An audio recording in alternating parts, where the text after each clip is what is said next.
হু হুমা হুম, হা হুমা হুন্না, কা কুমা কুম, কি কুমা কুন্না, নি না। এদেরকে জমিরের ভাঙা রূপ বলা হয়। এদেরকে জমিরের ভাঙা রূপ বলা হয়। জমিরের এই রূপটি 4টি ভাবে ব্যবহৃত হয়। 1 নাম্বার, এটা ফেইলের শেষে যুক্ত হয়ে আসে। অনেক সময় ফেইলের শেষে যুক্ত হয়। যখন এটা ফেইলের শেষে যুক্ত হয় তখন এটা মাফুল হয়। হয় মাফুল হয়। যেমন আমরা বলতে পারি দরাবতুহু, দরাবতুহু।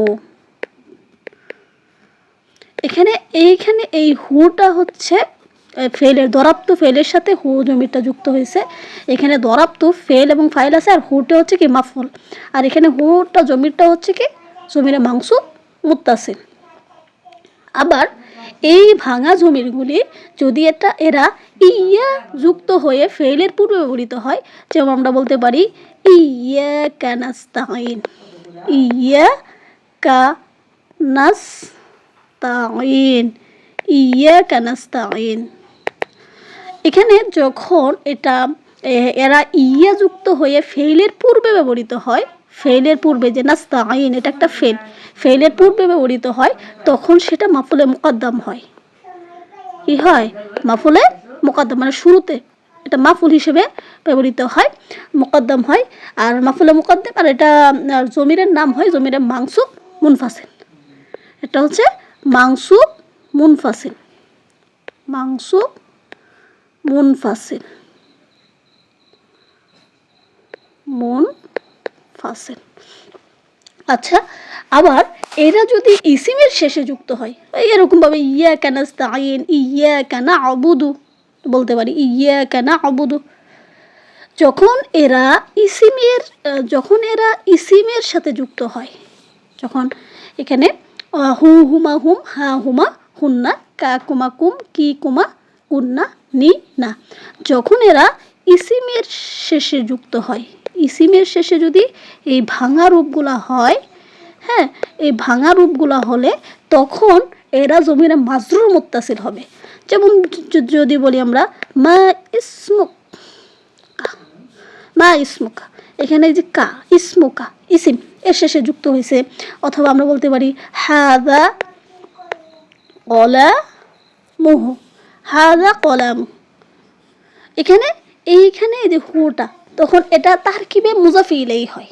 যখন ইসিমের সাথে যুক্ত হয় তখন এটা তারকিবে কি হবে?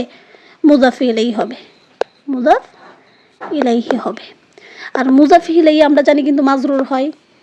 হাদা কলামুহু, এখানে কি মুজাফি ইলাইহি হয়েছে, মুজাফ ইলাইহি। আর যখন এটা মুজাফি ইলাইহি হয় তখন এটা কি হয়ে